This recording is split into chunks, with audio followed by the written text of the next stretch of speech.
families in America have a net worth over $1 million. We are on our journey to not only join that 2%, but grow that 2%. Facts.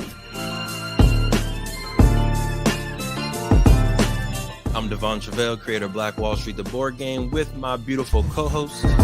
I'm Sinclair, aka the Health Nerd. You can go to our website at them4show.com, our Instagram at them4show, and our YouTube channel at Melanated Married Millionaires in the Making. And welcome to the M4 Show.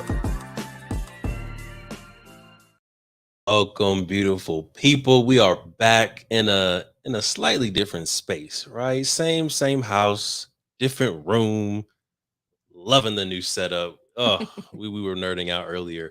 But thank you and welcome to the M4 Show. My name is Truvel, creator of Black Wall Street, the board game, with my beautiful co-host, my queen, the lovely, the royal, the smiling, the dancing, the glowing, the melanated. Please introduce yourself. What is up, everybody? My name is Sinclair, aka the Health Nerd. And I'm happy to have my voice back so I can to full effect. Mm-hmm. Well, welcome back, Sinclair. Today's episode, y'all, is diving into self-confidence. And I feel like it's just real important to understand what and how you can develop your own self-confidence, that you can achieve the goals, the dreams, and aspirations that you want to achieve. So before we dive fully into it, Queen, give us the definition of confidence. And if you would like my cellular device, or you can ask Madam Webster. That's exactly what I'll be doing. Yeah, go ahead. Ask Madam Webster, Merriam, Oxford. I'm sorry. Yeah, we're actually asking Oxford today. Okay. Confidence. The feeling or belief that one can rely on someone or something. Mm-hmm. Also, firm trust. Yeah, read the second definition for me. The state of feeling certain about the truth of something. The state of feeling certain about the truth of something. We're going to dive deeper into that a little bit later. Go ahead. A feeling of self-assurance arising from one's appreciation of one's own abilities or qualities. Say it one more time. A feeling of self-assurance arising from one's appreciation of one's own abilities or qualities. There it is. That's so the one. That is the one. And for the people who maybe you randomly discovered this podcast, maybe you're scrolling on YouTube and you were like, oh, I really want to learn about self-confidence. I want to get right to the meat of it for y'all. Right? Because I know based on analytics, y'all aren't going to be here for 7 minutes. Based on the analytics, I know some of y'all are only going to listen or watch this video for 7 minutes, and we want to make sure you get what you came here for. Now, for the other people, the people who rock with us, the people who love our stories, the people who laugh at our bad jokes, and the people who really want to. Yeah. Also, I'm the only one with bad jokes. Never told a bad joke in my life. Cap. Big cap. But for those who really wanted the full experience of the podcast, don't worry, we have plenty of stories and funny bad and good jokes for you. But for the folks that just want to get the sauce, I got 5 steps for anyone to build confidence. These are very simple, very functional 5 steps. You can start them today, finish them next week, start having confidence by October. Let's get it. Step number 1, I'm gonna go rapid fire these, and if you want the full details, stay into the end. But step 1, write down 3 to 4 traits that you want your ideal self to have. And these should be 3 to 4 traits that you have somewhat right now, and you just want to build on those 3 to 4. All right, write those down. Step number 2, text, call, DM, Snapchat, whatever all you cool people do these days. 10 people in your life. 10 people that know you, Sinclair. All right. And ask them, hey, I'm doing a little experiment. What are 3 words you would use to describe me? All right. Get that list of 3 words from the different people. Then compare and contrast your list with the list that you got from other people. Which ones match? Find the 4, 5. You want to get real. Yeah, find the 4 that match. These are the truths about yourself, right? Because we said, what was that last definition you read of confidence? It says something about self-assurance and A feeling of self-assurance arising from one's appreciation of one's own abilities or qualities. Okay, number 2 then. There was a second one that you read. The state of being certain about the truth of something. The state of being certain about the truth of something. I think I've struggled with confidence, Queen, and we'll get into that story a little bit later. But I've struggled with confidence because I didn't know the truth about myself. I had this person's perception, I had my perception, I had that perception, and sometimes those perceptions didn't match up. So I didn't know which perception was true. So if you have your list of things that you want to be true and ideal about yourself, you collect the list from other people. Now, what you think about you and what your wife thinks about you, what your friends think about you are the same. So you have your truths. All right. So that's step number 3. Step number 4 is I want you to write down these truths in the forms of affirmations. All right. So I am strong. I am funny. I am a genius. I am kind. I am handsome. I am brilliant. I was gonna say tall, but let's not lie to yourself, Devon. Let's not lie to yourself. Walk with the truth. Okay. Are you laughing at me? You laughing at this comment that just came in? The truth, you. I'm laughing at I'm like, it's all about perspective, you know. It is all about ask some kids and you'll be tall. So it's all about whose perspective do you want to believe. Very true. Very true. But write down those in the form of affirmations. Step number 5 is create a list of habits and actions that you can do that affirm those truths. Right. So if I said I am strong, then that means that every single day I should be doing some type of workout, going to the gym and building my body. If I said that I'm funny every day, as I do, I should be making somebody laugh. Right. If you're funny, you should be making people laugh. We. Asterisk. We. So this is a personal activity right now, Sinclair. In a second, we'll go through your list as well, and you can have your I statements.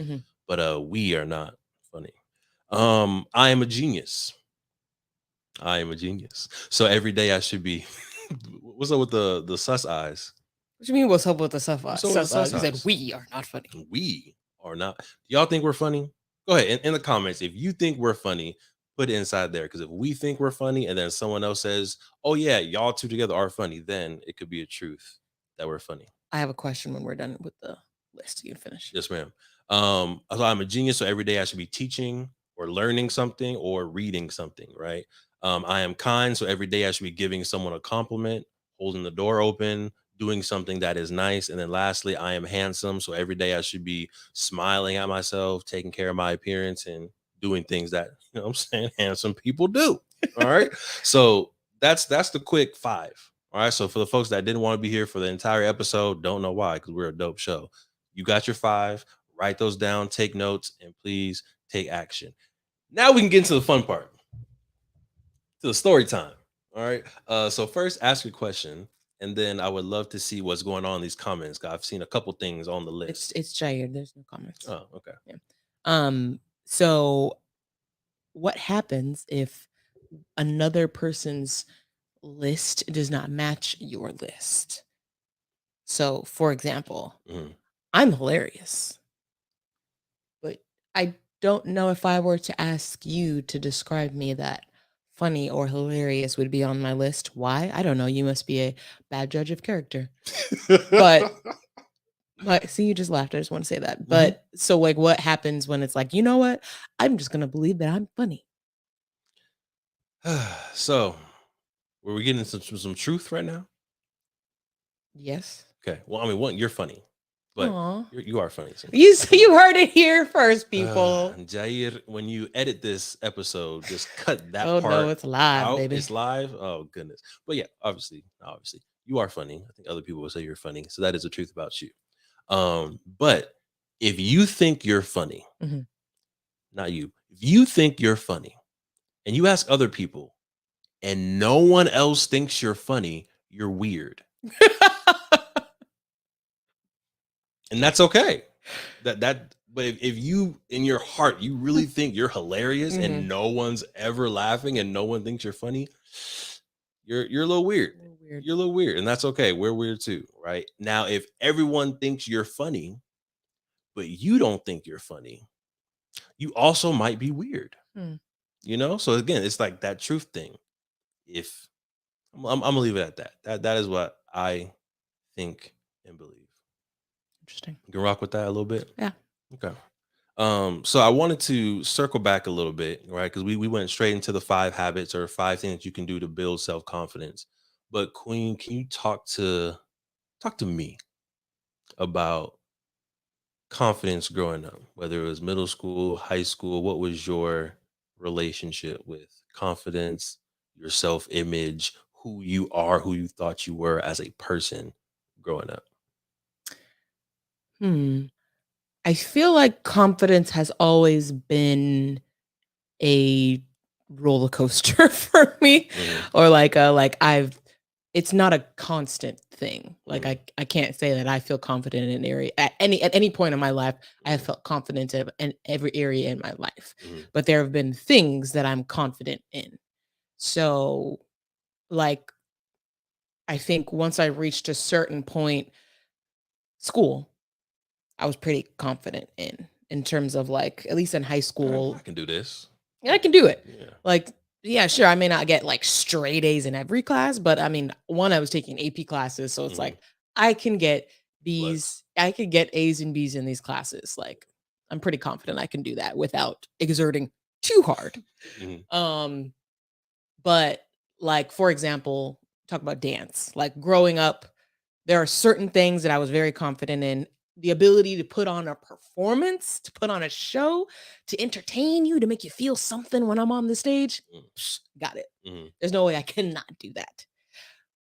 Now, to execute a routine flawlessly in terms of technique and make sure I hit all my turns and all my jumps are nice and high and my toes are pointed as hard as they can. That is, I never had like strong confidence on like my technique. Why? Because it was the weakest part of me as a dancer. Says who? Says me. Says the judges. Say my teachers. There we go. There we go. Right? Because I think technique wise, ballet wise, you didn't know you were doing anything wrong until your teacher was like, "That's wrong." Right? But I think when you were teaching Denzel technique, or when you were teaching Joy technique, because they had no reference, they were like, "Oh my gosh, your technique's amazing. It's so flawless." But then you get in a room with other people who are judging you based on a certain criteria, and now all of a sudden you're not confident. Right? So just wanted to make sure we pay attention to that. Okay, keep it flowing, girl. You're dancing, you can put on a performance, but then when it's about technique. Yeah. So I just feel like in general, there have been certain things that I'm confident in and others that I'm not. Even when you said like self-image, I think that also varied a lot throughout the years, but self-image, most of the time I probably was more struggling with self-image than I was confident. But again, I think that ebbed and flowed. Interestingly enough, I think to your point, depending on how I was being perceived by others. So talk to me about the different perceptions that you were having. So let's go low point first, because obviously you're stunning now. So it's like, you know what I'm saying? You good. Oh, let's go low point. What was the perception when you didn't feel like you were beautiful, pretty, or all those other amazing words? Okay, so I'm going to give an example. And I feel like it's going to be like a rich people problems type of scenario here. Beautiful people problems. Beautiful people problems here. So I got a lot of junk in the trunk, y'all. Let's just call it like it is, right? But this is not something I grew confident in at all until probably college. I feel like, and this goes all the way back to elementary school. One of my crushes in elementary school. What was his name? His name was Ryan. Man, Ryan, you messed up, bruh. Your little 5-year-old self didn't know what you had, bruh. This is like 6th grade. Fourth grade. 4th grade. 6th grade is elementary school in Gotcha. Riverside. Maybe like 4th grade or something. Somewhere between 4th and 6th grade. But I won't say exactly what he said because we're trying to be family friendly. We are being family friendly, but keep in mind, we made an intentional switch not to have this podcast in the Black Wall Street board game family group anymore. Gotcha. So this is just on the M4 Facebook and the M4 YouTube. So I mean, still, be I got you. cognizant, but you could talk a little something. I got you. Long story short, he was quote unquote making fun. Was he doing it in a way of like, I like you, or actually making fun? I don't know. It doesn't really matter. How it was perceived is that he was making fun of my big butt. And so I'm like, oh, this is a guy that I had a crush on and he's making fun of it. Like, this is not good. Like, this is not a good thing. I was not old enough to understand what that means. I feel like, so to me, and from my reference point, it was not cool to have a big butt back when I was in 6th grade. Then like in middle school, I had a scenario where like some guy that I was not trying to talk to or anything like that, like pinched my butt at some point. What was his name? Trayvon. Something like that. Trayvon. Come on, brother. But again, it was just like, I'm at one reference point, I'm a year younger than everybody. I started preschool early. So keep in mind, when I was 2, yes, I started preschool when I was 2. I was not 2 in middle school. God. Still, even just starting any type of school at 2 just sounds ridiculous, to be honest with you. Sorry, dude. But yeah, like got my butt pinched or whatever, which was like, I just felt, of course, like a violation. I'm just like, whoa, back up. And then there was a distinct time when I was at a water park. I think we were in Florida. I think this was the time we were visiting in Florida, but we were at a water park and I was in my swimsuit and we were waiting in line to go down the water slide. And I was with TC, my little brother. I was real small at this time. But there were some guys in the line that were looking at me, whatever. They were behind us. I'm really not paying attention. Again, I'm young. I'm not thinking about what I look like. I'm just out here having fun. I'm a kid. Yeah. So, yeah, they're kikiing behind me, whatever. I'm not paying attention, but TC is. And he's getting frustrated about like these guys talking about my sister. Again, he's young, he's small, he can't do nothing. He's sitting there fuming. But all he can do is take it out on me, right? And again, he's young. I don't take this out on him at all, or blame him for this at all. But he was like getting frustrated a little bit at me. It was just like, oh, these guys like, blah, blah, blah, blah. I don't remember what he said, but I remembered feeling very uncomfortable at that point. Like, dang, me literally just being here is making my brother uncomfortable, is making these people behind me, whatever. So it's just like, it became a thing of like, this is not, and it's not a good thing, right? It's a thing that draws attention in a negative way, basically. Of course, fast forward to college and popping, even but yeah, it's like, it's the frame of reference of, and even now it's like one of the things I feel most confident about in myself, because you got people out here paying thousands of dollars for butts like this. Yep, sitting on planes, leaning sideways. Right. But yeah, that's like a perfect example of how it was perceived. But nothing has changed about me. I've literally been blessed with this since birth, but how people have perceived it has changed how I see it myself.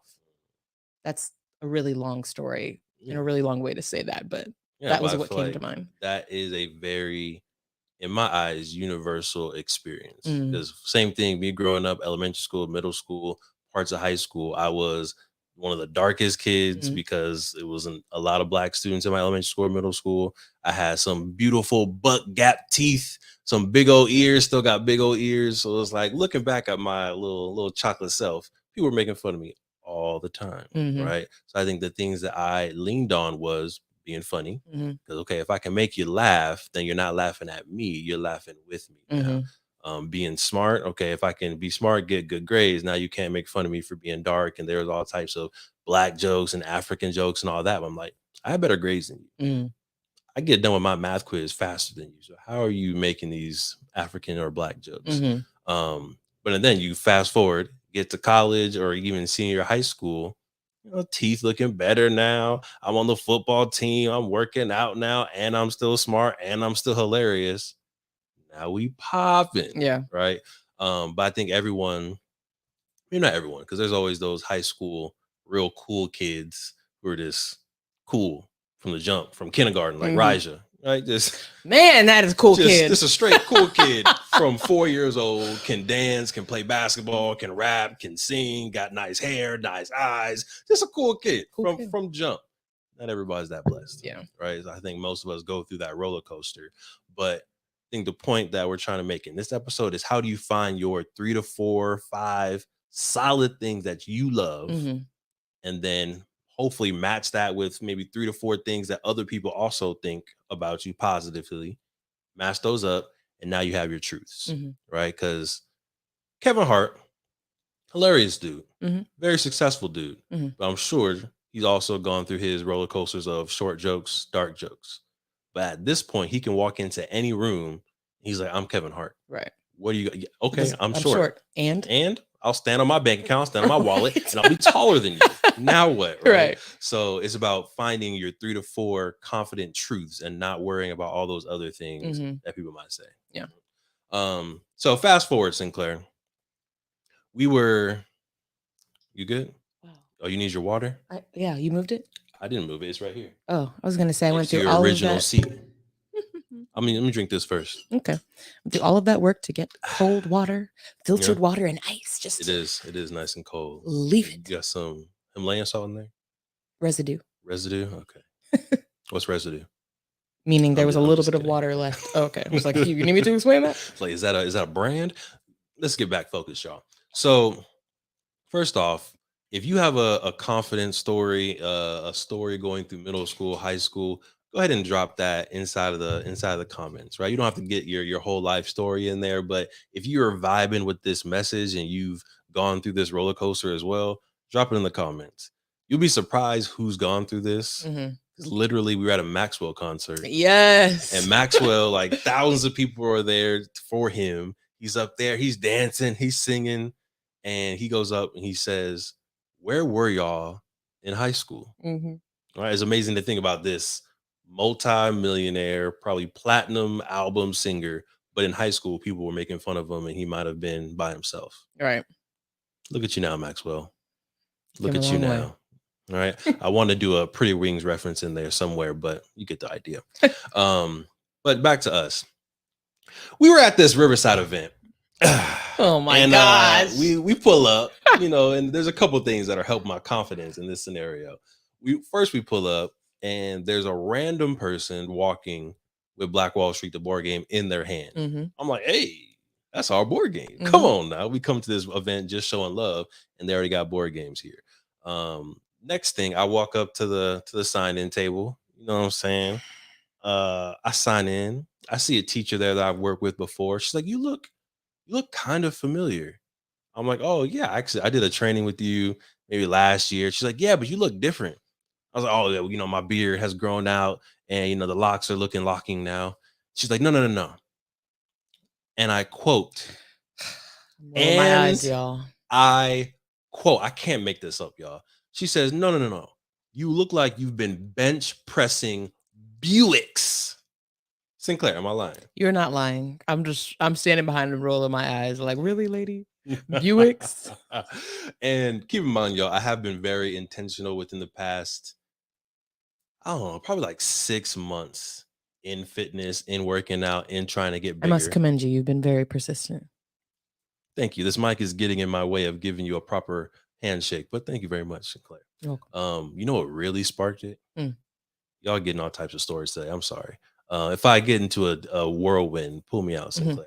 What really sparked it is when we were at UCLA, and I was on a good grind, steady grind, doing like 100 push-ups a day. But then we had a conversation with Steez, right? And he was like, "Oh yeah, you're in pretty good shape. What do you do?"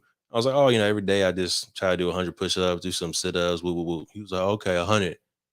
That's cool." I was like, "Well, how many you do?" He was like, "Well, I mean, I don't do them right now, but when I was in the pen, I was really getting money. We were doing like 1,000 a day." And Steve's big dude, deep voice, a lot of confidence too. You know what I'm saying? Steve's dope dude. I was like, "Dang, you doing 1,000?" He was like, "Yeah, but it's different because when you're inside, you're like preparing your body for war. It's your armor." But I'm over here thinking, get some more armor though. I know I'm not preparing for war, but you never know.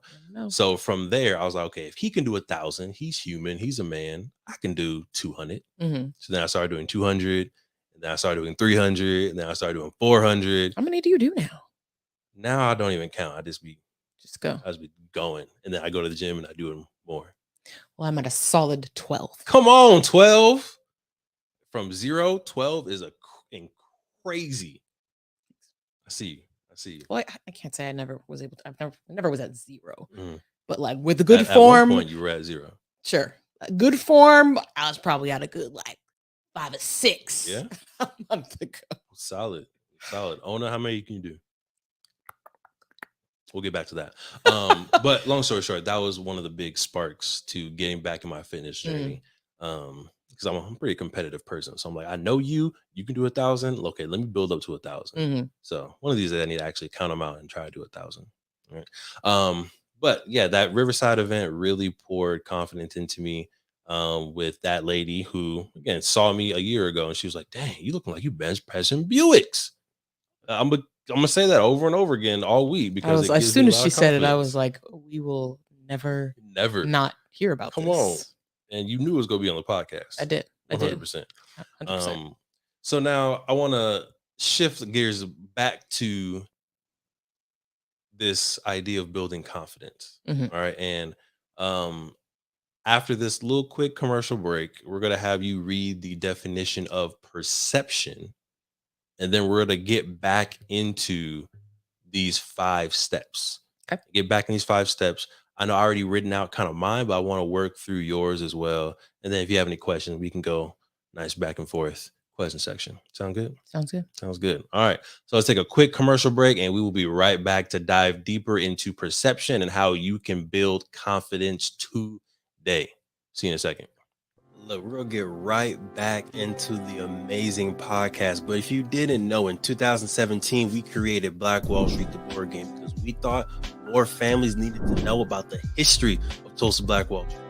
More families needed to know about the legacy of Black excellence left behind of Tulsa Black Wall Street, that we can own a Madam C.J. Walker Beauty Salon. We can have a Booker T. Washington High School. We can have an Uncle Steve's Barbecue. We can have a Renaissance man like Simon Berry, who had his own taxi service and bus service that got bought out by the city of Tulsa. We have brilliance in our DNA. We wanted to make sure that your family can play a game that teaches them about this brilliance. So we have Black Wall Street, the board game, right here. We had the first edition available in 2017. That got sold out. We're on the second edition right now, or you can get the beautiful masterpiece version of the game as well. It's up to you. Head to playblackwallstreet.com and get yourself Black Wall Street, the board game, to empower you, your family, and generations to come. Playblackwallstreet.com. Let's get back to the episode. Getting right back into it. Queen, can you please read the definition of perception? And I'm pretty sure it's not the first one that I want. I'm pretty sure it's the second one, in case that saves us any time. The state of being or a process of becoming aware of something through the senses. Okay, give me the third one. I'm looking for a way of regarding. Yeah, a way of regarding, understanding, or interpreting something, a mental impression. One more time. A way of regarding, understanding, or interpreting something. So when I interpret that, it basically says to me, and let me know what your perception of perception is, but it's not necessarily a truth. Right? A truth, something that it is, right? The sky is up. Is that a truth? No. Dang, that's not a truth? It's a truth to us from our perception. Deep. Because if you're, because of the way we look at the globe, but who's to say the way that we look at the globe is the correct way? Like for people who are at the bottom, technically the sky is down. Interesting perception, Sinclair. Interesting perception. But it says to me that you have control over the way that you see things and the way that you process things. And it's not always in one box or one truth, if you will, which I think gives folks a lot of freedom and a lot of power to define who they are. Who you are is based on your own perceptions, and then the perceptions that you care to consume. Right. And I say that because like our stories growing up, we had all these little kids who had their perception. And when you're a kid, you care about the perception of other kids. Right. So that starts to mold who you think you are and how you view yourself.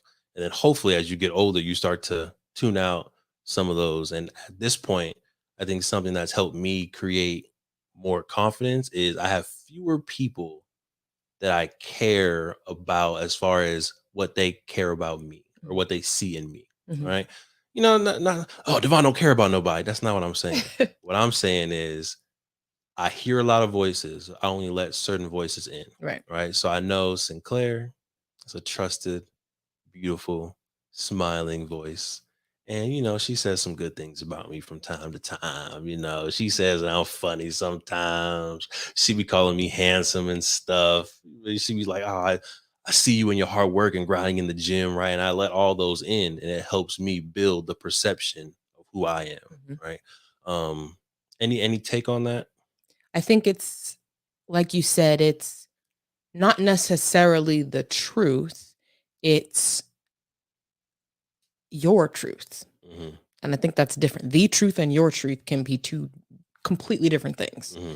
And it's almost like it's like, say there's something in front of you. That's the truth, that there's something in front of you. But the perception is almost like the glasses you wear to see it. Hmm. Like, what is your perception? What is that thing in front of you? And I think depending on what lens you're wearing, right, Facts. is gonna definitely affect how you see that thing and what you're looking at. Facts. Um, Prime example. And I think I have an answer in my head, but you let me know what your answer is. What country do you feel the most beautiful in? you know my answer. I do. What country? My people over in Italy. Yeah, why Italy? Tell the people if this is their first episode and they have no idea why you love Italy. Why do you feel so beautiful in Italy? Because they literally just call me beautiful all the time. They just like It's a problem for me. they like, no offense here in America, like to me, catcalling and calling someone beautiful are two very different things. So I For feel sure. like here I get catcalled, right? I get, oh, what's up, little mama? Oh, okay. Like that's not, it's the nose. yeah, that doesn't necessarily make me feel like, oh. But in Italy, like I'm walking around and literally like, the person letting us off the bus, the person in the register, like they're just like, oh, bella, which is beautiful in Italian. They're like, oh, bella, oh, bella, bella, bella. Right. And it's just like, oh, like, thank you. Like, oh, thanks. It's Sinclair actually, but call me Bella if you want. He'll be Bella today. Mhm. But yeah, it was just like it was in such a respectful way. They would tell him like, oh, you gotta like your wife, it was beautiful, it was Bella, like, and that was on our honeymoon. Everybody was like, it was just a very nice vibe, and everybody was very friendly and kind and respectful. But yeah, just throwing that around Mhm. from random people who were just seeing me. It was just very, and it was also cool because I'm looking at the country, I'm looking at the place, the people are nice too. I'm just like, everything here that I'm seeing is beautiful. So it's Yeah. interesting to see someone like I guess that they see as a tourist, and like them saying that to me was just like, oh man, back at you, like. Right. But again, that's the power of perception and what you choose to consume. And I think being in America as a Black person, we're not like beauty is not the direct correlation in America, unfortunately. Right. When you're Black in America, it's, oh, you must be lazy, you must be disadvantaged, Ghetto. you must be ghetto, you must be poor. And for whatever reason, it's not directly associated with genius, wealthy, beautiful, which is what the M4 show what we're trying to do for sure. But the fact that you go across the ocean to a completely new country and same body, same mind, same skin, same beautiful smile, same eyes, and now everybody's calling you beautiful. You gonna start to feel yourself, Right. right? So how can you think about that concept and bring that to your own home? I have a question. Talk to me. Part of me is not sure if I want to know the answer, if I'm being honest with you. Do you know the This is a great history? one. Do you know the history behind why? Because it's not just, that's not a unique experience to me. A lot of Black women say that they have experiences like that in Italy. What is the history behind that, or what is the reasoning there? Well, I don't know why Italian men think Black women are beautiful. I just think they tell the truth. No objections there. I think they must tell the truth. The only connection that I can think of is Italy did colonize Eritrea Mm. in Africa. So I assume there's probably been a lot of people going back and forth, Eritrean women going to Italy, Italian men going to Eritrea. So I'm sure there is some type of intermarriage and relationship between Italian men and Eritrean or Black women. But other than that, I I can can't accept think. that. Huh? I can accept that. You It can sounds accept that answer? consensual. Cool. Thank you. Thank you. As I said before, I'm a genius. Let's see. Another question I have for you, Queen. Who, other than me, of course, are people that give you confidence? Like friends, family, maybe digital mentors. Who are people around you that give you confidence? Like specific people or just in general, Yeah, like friends? specific people. Well, because it's fresh on my mind because we were just hanging out with him. Mhm. Megan. I was Nice. talking to her, and I was complimenting her edges. Mhm. And I was like, we out here, we went to the Hollywood Bowl, so it was outside. It wasn't hot necessarily, It was but I hot. feel like when I wasn't hot, but I feel like because we were like, moving around, we had a little wine. My edges were like out, and I had done such a good job of laying them. So and hers were still nice and laid. So I was asking her, like, girl, what do you do for your edges? Like mine are out here just looking like a fro at the edge of my head. And she basically always, she's very good about like turning things into a compliment. She's like, oh, but your locks, like your locks are locking. And I was Really? like, yeah, they're finally looking less like twists and more like locks. And Mhm. they're long enough for me to, style them. Although I end up with the same style 90% of the time. And she was like, oh, but it's cute. Like it looks so good. And I was just Mhm. like, oh, thank you. And just felt very Your genuine and Megan made me, impression is right on point. thank you. Thank you. But yeah, it felt genuine. It made me feel good. Like, oh yeah, okay. I am like, and then I think it compounded because then after that I went into the bathroom and I remember I gave you my jacket, I gave you my purse. So I literally Everything. was just walking in with just me. And so when I came out of the bathroom, I was washing my hands. And it's like there's a line of people, I'm washing my hands. So it's like naturally I just feel like everybody's looking at me because like what else are you gonna look at? You, obviously. There's only one answer. But to literally that. everybody's like facing towards me and everybody's looking at the mirror and I'm there washing my hands. Like naturally your attention's going to turn towards me. So I felt like people were looking at me, but I'm like, I don't know if they're looking at me in a positive way or not. But then when I was leaving, there was like two sisters there and she was like, and they were like smiling and they were like, you look so cute. And I was like, Oh. thank you. Oh. And like that just made me feel good too. I feel like it definitely made me feel better to hear it from Megan because I know her and she knows me. Right. But it also, I think, just compounded on with like hearing that. I'm just like, okay, you know what? I am feeling cute. And then remember, I told you when we got home, you were already asleep. I was in the bathroom, like feeling myself. Oh, I am so. I was like, you are that one. Come like, on. but it was like I chose the outfit. I did the makeup. So I'd already known that I looked cute, but hearing it definitely like just affirmed it of like, yeah, you know what? I am cute. Right. Again, it goes to what do you say Mhm. and what do other people say. So the fact that leaving the house, you thought, I'm looking good, I'm looking cute, I did that. And then you get somewhere and multiple people are also like, yes, you did that. I feel like you said, compounds and you're like, yeah, I did do that. Right. So me doing my workout and thinking I'm getting bigger. And then you being like, oh, Devon, you look good. You look getting bigger. And then going to the park and someone saying, oh, dang, you looking big. I'm like, yeah, I'm looking big, right? So just the real power of knowing what you love and being willing to accept the positive feedback from other people.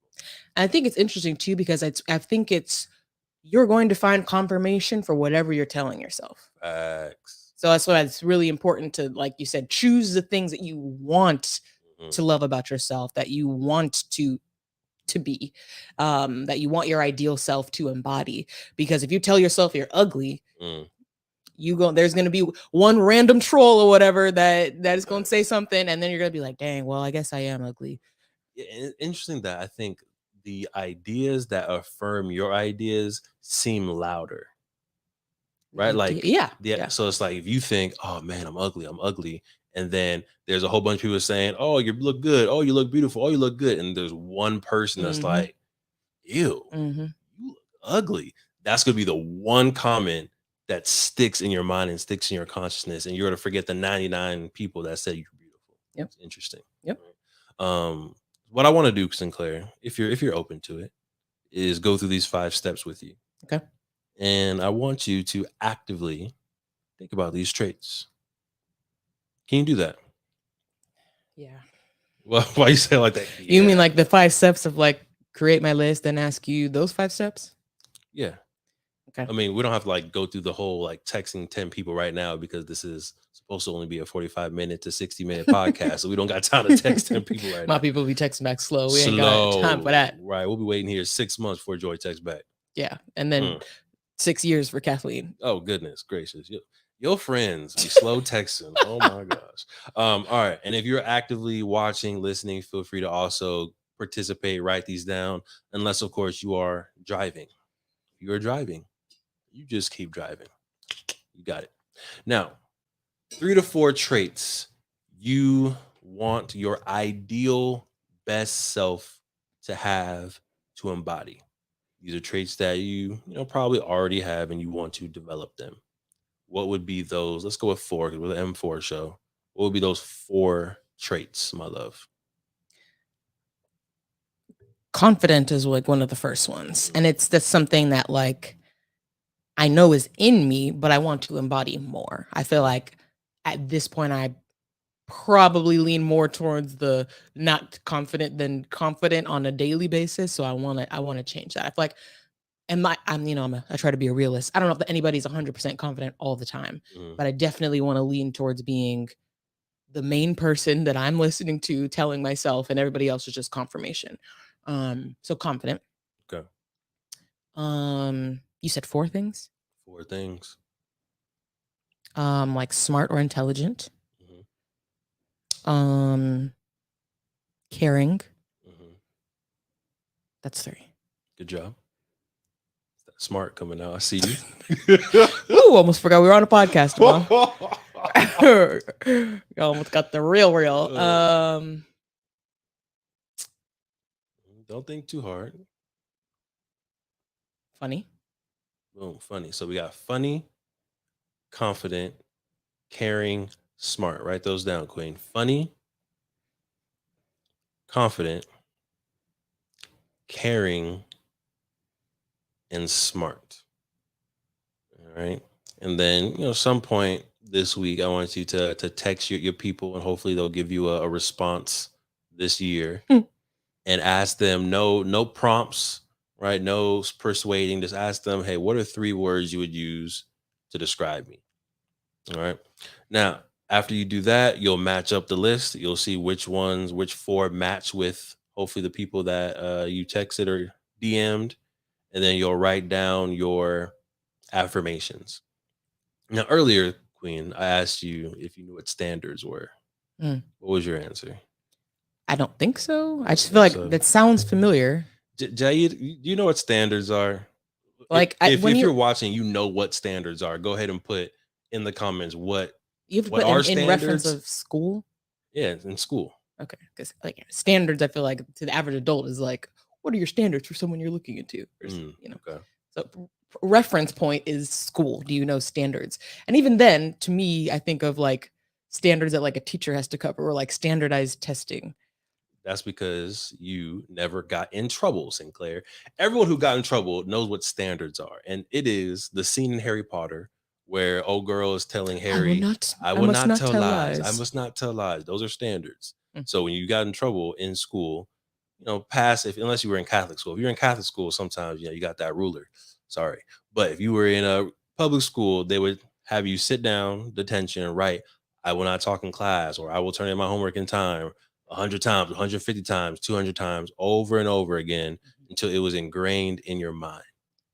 Now, obviously, growing up, I hated standards, but now that I'm adult and I can control what I write, you can take that same punishment, but use it to empower yourself.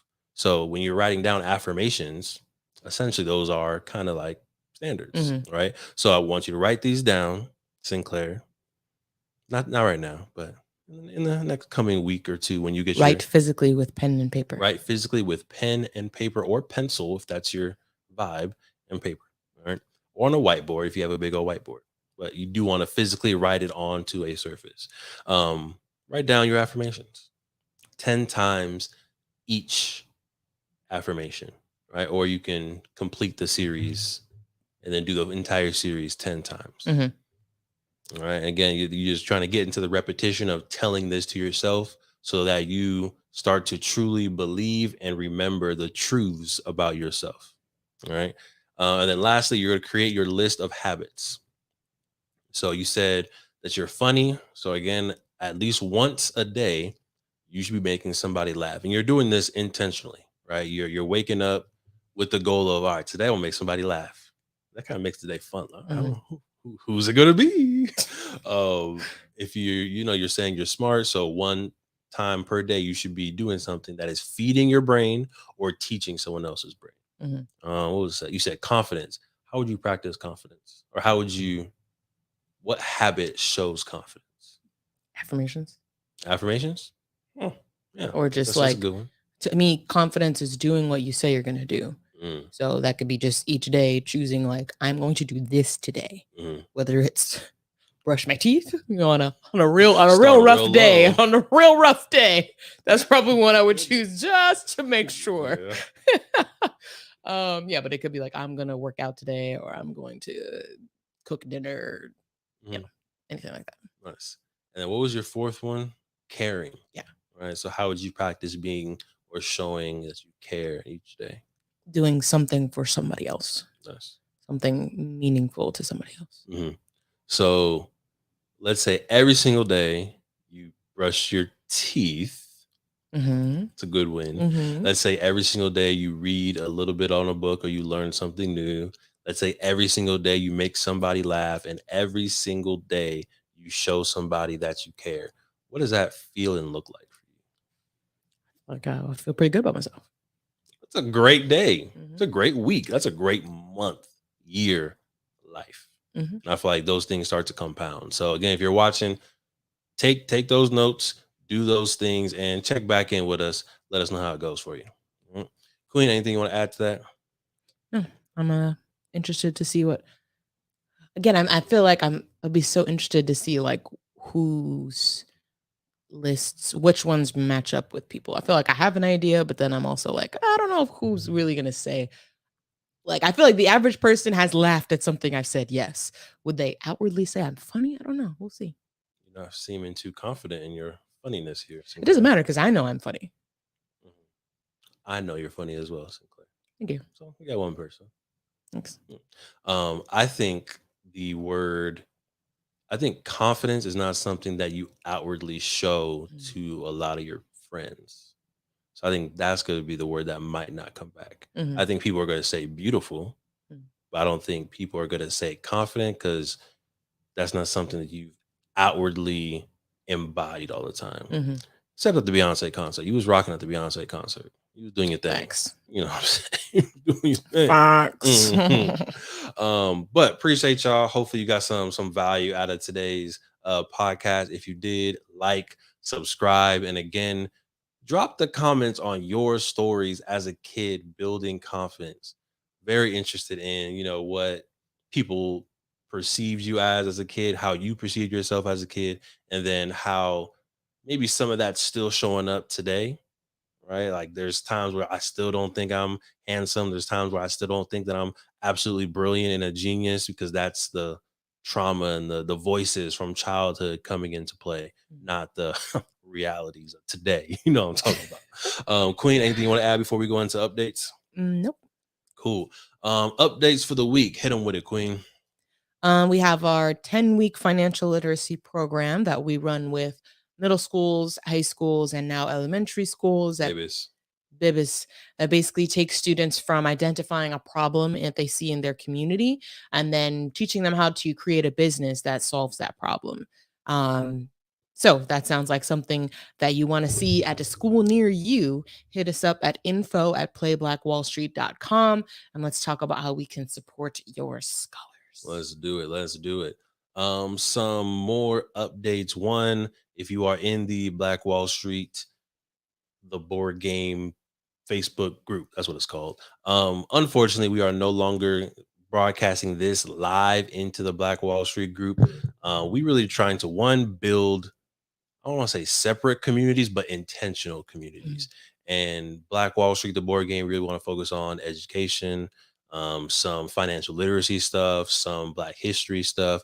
But the marriage concept, the marriage conversations we've been putting in there because we know there's families, but really it's not in direct alignment. So we're going to just keep them separate. That way we can go entirely into our M4 bag here and feel confident and comfortable in what we're talking about. So again, if you are in that group, boom, like and subscribe here. You'll get all the updates. And we will be doing some more intentional content inside of that Facebook group soon, whether it's Black history snacks or Black study snacks, whether it's some book club stuff. I'll drop a Facebook poll in there probably on Monday and y'all can vote. But more content will be coming there. Lastly, we are getting more intentional with M4 and looking forward to doing some more challenges. Last year we did the $1 Million Marriage Challenge, which was very fun, 100% virtual. Queen, how you feeling about bringing that back? Yeah, we can do that. Feeling good? Yeah. Virtual or in person? Virtual again. All right, so if you're interested in the $1 Million Marriage Challenge, go ahead and drop a comment. MDMC, go ahead and drop that in there. MD $1 Million MC Marriage Challenge, and we'll do it later on this year or maybe early in 2024. All right, Queen, anything you're reading? Good. Yep. All right. Well, as usual, we appreciate y'all for tapping into the M4 show, Melanated Married Millionaires in the making. I'm your host, Devon Truvel, creator of Black Wall Street, the board game. And I'm Sinclair, aka the Health Nerd. Make sure y'all secure the marriage. Make sure y'all secure the love. And of course, make sure y'all secure the bag. Peace. Thank you for supporting the M4 show and our mission to increase the wealth of Black families. If you received any value from this episode, any value at all, any, do us a favor and give us a like and subscribe on YouTube and Apple, Spotify, anything, all of them, all of them, wherever you're listening, go ahead and like and subscribe. And after you like and subscribe, make sure you send this episode to at least one family that you really want to see win. We'll catch y'all next time.